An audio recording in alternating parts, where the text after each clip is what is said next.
સુરતના લીંબાયત વિસ્તારમાં ફરિયાદી મોહમ્મદ સિદ્દીકી પાસે ચપ્પુની અણીએ ક્રેટા ગાડી અને આરસી બુક પડાવી લેનારા કુખ્યાત આરોપી યુસુફ પઠાણને લીંબાયત પોલીસ દ્વારા ઝડપી લેવામાં આવ્યો છે। આરોપી વર્ષ 2019માં લખનૌમાં થયેલ હિન્દુવાદી નેતા કમલેશ તિવારી હત્યાકાંડમાં પણ સામેલ હતો।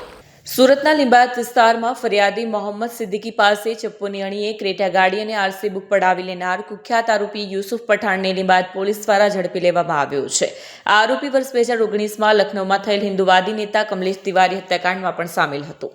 લીંબાયત વિસ્તારમાં છેલ્લા કેટલાક સમયથી માથાભારે તત્વો સામે પોલીસે લાલ આંખ કરી છે। લખનૌના બહુચર્ચિત કમલેશ તિવારી હત્યાકાંડમાં જેનું નામ ઉછળ્યું હતું તેવા રીઢા ગુનેગાર યુસુફ પઠાણને લીંબાયત પોલીસે પકડી પાડી તેની શાન ઠેકાણે લાવી છે। જામીન પર મુક્ત થયા બાદ સુધરવાને બદલે ફરી ગુનાખોરીના રસ્તે ચડેલા યુસુફને જે તે ઘટના સ્થળે લઈ જઈ ગુનાનું રિકન્સ્ટ્રક્શન કરવામાં આવ્યું। જે વિસ્તારમાં યુસુફ પોતાની ધાક જમાવતો હતો અને લોકોને ડરાવતો હતો, આજે તે જ વિસ્તારમાં પોલીસ તેને ચલાવીને લઈ ગઈ। પોલીસની કડકાઈ જોઈને માથાભારે યુસુફ નરમ પડી ગયો। તેણે જાહેરમાં બંને હાથ જોડીને માફી માંગી અને કબૂલાત કરી કે હવે પછી ક્યારેય કોઈ પણ પ્રકારનું ગેરકાયદેસર કામ કે ગુનો નહીં કરે। આરોપી યુસુફ પઠાણનો ગુનાહિત ઇતિહાસ અત્યંત ચોંકાવનારો છે। વર્ષ 2019માં ઉત્તર પ્રદેશના લખનૌમાં હિન્દુવાદી નેતા કમલેશ તિવારીની નિર્મમ હત્યા કરવામાં આવી હતી, જેમાં યુસુફની સંડોવણી હોવાનું પણ બહાર આવ્યું હતું। લીંબાયત પોલીસ સ્ટેશનના પીઆઈ એન કે કામલિયા અને તેમની ટીમે આરોપી યુસુફ પઠાણને સાથે રાખીને સમગ્ર ઘટનાનું રિકન્સ્ટ્રક્શન કર્યું। ફરિયાદી મોહમ્મદ સિદ્દીકીએ નોંધાવેલી ફરિયાદ મુજબ યુસુફે તેમને ચપ્પુ બતાવી, ડરાવી, ધમકાવી તેમની કિંમતી ક્રેટા કાર અને તેની આરસી બુક પડાવી લીધી હતી।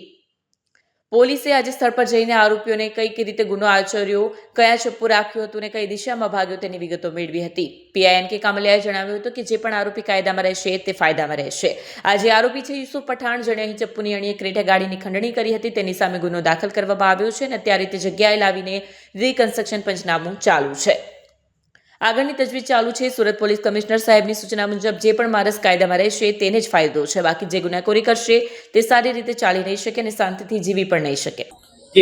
લીંબાયતના ખાનપુરા ખાતે યુસુફ પઠાણ નામના વ્યક્તિએ અગાઉ પણ જે કમલેશ તિવારી નામના હિન્દુ નેતાના મર્ડરમાં પણ આરોપી હતો। યુપી ખાતે તેમણે મર્ડરમાં ગુનામાં સહઆરોપી હતો, જેમણે આપણે લીંબાયતના ખાનપુરા ખાતે ફરિયાદીશ્રીની ક્રેટા કાર હતી, જેને ચપ્પુની અણી ઉપર લઈ અને તેમને ખંડણીનો ગુનો દાખલ કરાવેલ છે। જે ગુનાવાળી જગ્યાએ લાવીને આરોપીને રિકન્સ્ટ્રક્શન પંચનામું કરવામાં ચાલુ છે। સદર આરોપી તેમજ અરવલ્લી જિલ્લા ખાતે લુણાવાડામાં સાયબર ક્રાઇમના ગુનામાં પણ 5.5 કરોડના ફ્રોડ મ્યુલ એકાઉન્ટ ખોલાવીને તેના પણ ગુનામાં વોન્ટેડ છે, જે પણ આગળની કાર્યવાહી કરવામાં આવનાર છે। જી સર, ઘટના સ્થળ પર લાવવામાં આવ્યો છે આરોપીને, કેવા પ્રકારની કાર્યવાહી લોકો શું કરી રહ્યા છે? લોકોને લોકાભિમુખ સરકારના કારણે નાયબ મુખ્યમંત્રી શ્રી તેમજ ગૃહમંત્રી શ્રી હર્ષ સંઘવી સાહેબની સૂચના મુજબ તેમજ મહેરબાન પોલીસ કમિશનર શ્રી અનુપમસિંહ ગેહલોત સાહેબની સૂચના મુજબ કોઈ પણ ચમરબંધી હોય, કોઈ પણ ને છોડવામાં આવશે નહીં। જો કાયદામાં રહેશો તો ફાયદામાં રહેશો। તમામ નાગરિકને અપીલ છે કે કોઈ પણ 2 નંબરના અથવા તો ખોટા કોઈ ક્રાઇમ કરે નહીં, નહીંતર તમામનો અંજામ આ જ આવશે।